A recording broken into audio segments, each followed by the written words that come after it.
Excuse me. Oh, I don't suppose you want a cup of tea, do you? pardon? I don't suppose you want a cup of tea, do you? A cup of tea? I have coffee here.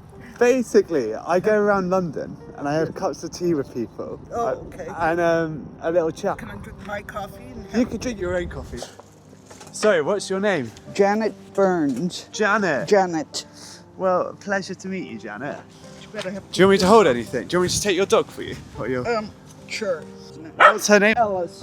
Oh, she's so sweet. We just finished our apple. Her apple, oh, She's Ellis. hoping for more. She knows I have another one for her. But I don't want to give her too many apples. Upset her tummy. Oh, bless. I'm Will, Janet, by the way. Oh, yes, of course. With my big I'm left-handed, so Oh, sorry, Janet. that's all right. Doesn't matter. I don't shake hands very often. How's your day going so far? I'm feeling much better than I did yesterday. Everyone seems to be dropping like flies around me. So, so I haven't seen my friends all week.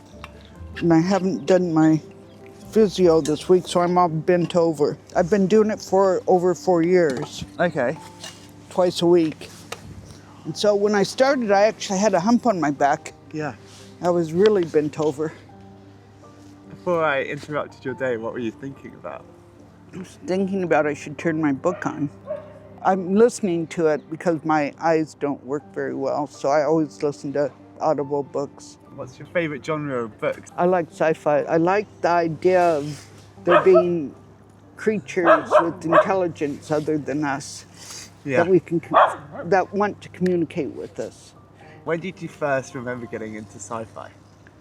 Growing up, we lived on a farm that was quite primitive. Didn't see neighbors or people very often, but there were 10 children in my family, so there were always people around. And my father, he was like a dictator. He not only wanted you to act the way he wanted you to think the way he told you to think. He was a proper controller. They don't have to raise their voices. Wow. You just are afraid to not do what they want you to do, And he didn't have to hit us or anything like that. Physically, he didn't hit us. It was mental. It was all mental with him.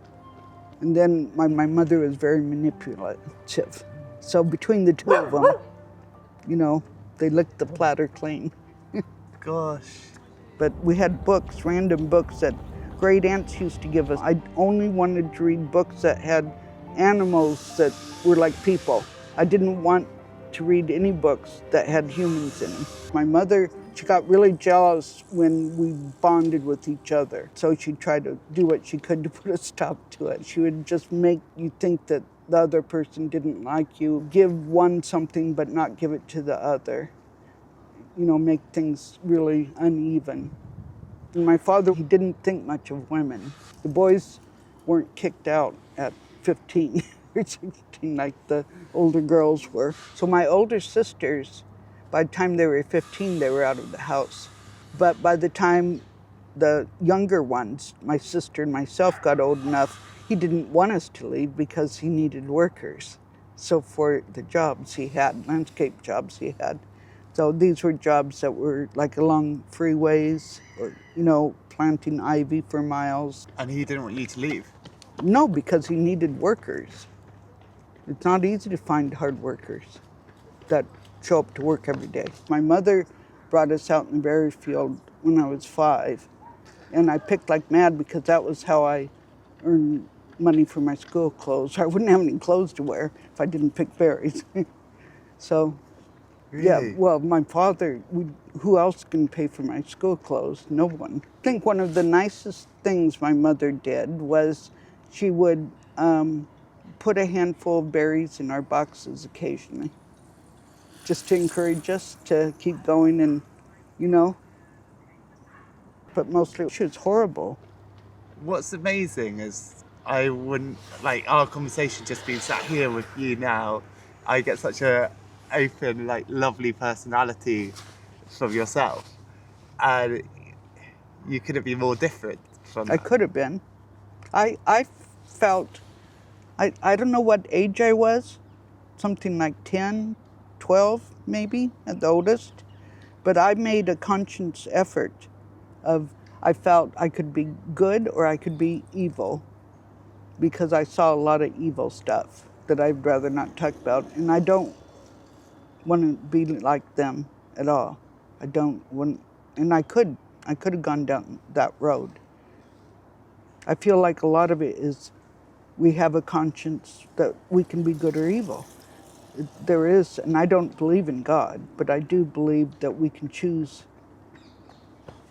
how we behave up to a point.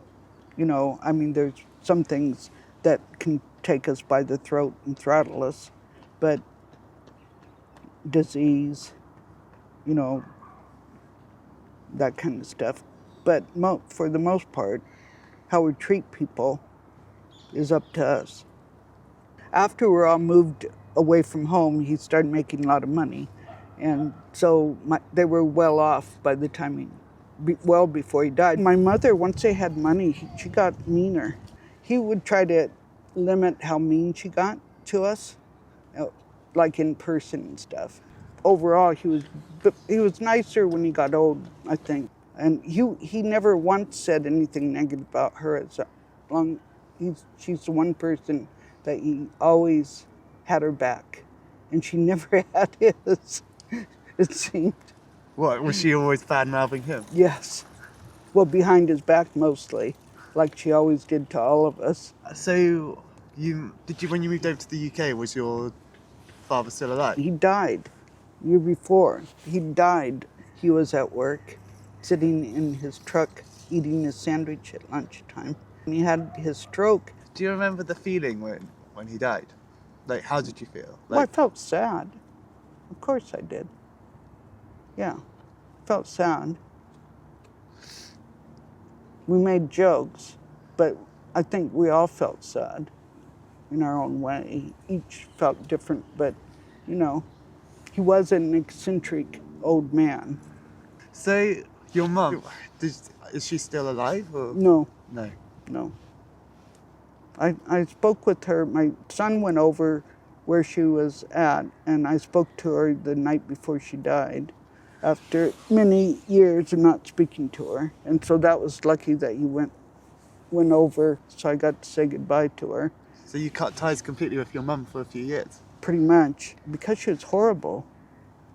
Dude, I don't want to go into it, but we knew she was going to die soon. My son ran over to where she was, and it was a FaceTime call. Oh, you just FaceTimed her the last time? Yes, because I was here. And she recognized me, and she actually smiled at me. I was amazed that she was as nice as she seemed. There's something interesting about the fact that you can remember still good things despite all the bad that... Mm-hmm. I'm kind of trying to look at it with the camera and not my feelings so much. Yeah. I've been here 25 years in London. Yeah. And so that you moved over to the UK. Mm-hmm. So at that point you cut ties with her. Mm-hmm. It was a relief. It was a big relief to be over here. So I had all this time all of a sudden. My husband works in finance, and since he doesn't speak foreign languages, he's sort of limited to London or New York. So we thought another country before we died would be good. We were like 42 when we moved here. Can I ask how you guys met? I became his neighbor. He just giggled a lot. He's this little guy that lived next door that giggled a lot and was really unusual person. I could tell he was highly intelligent, but he was very modest. He did a lot of environmental stuff. Yeah. There was an article in the local paper where we lived when they arrested him for protesting at the postal office. The sheriff said, "I didn't even want him in my prison." We've been together, how long? 45 years, something like that. Wow. I know, Congratulations to that. Yeah, I know. What do you think it sounds like you have a very happy relationship with we do.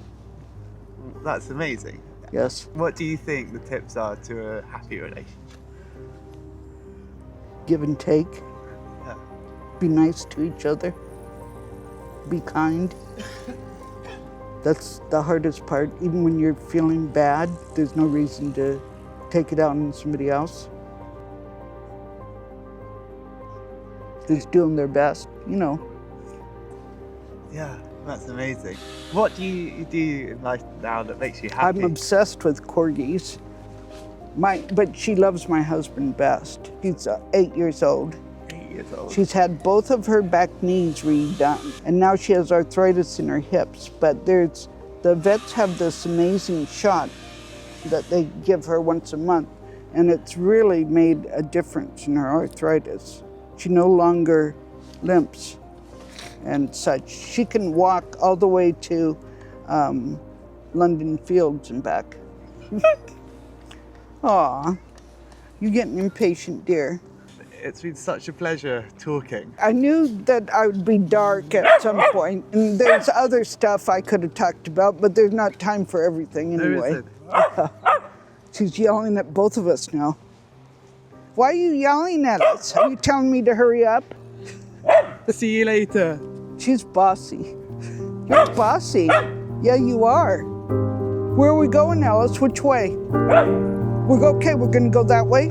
Okay, let's go.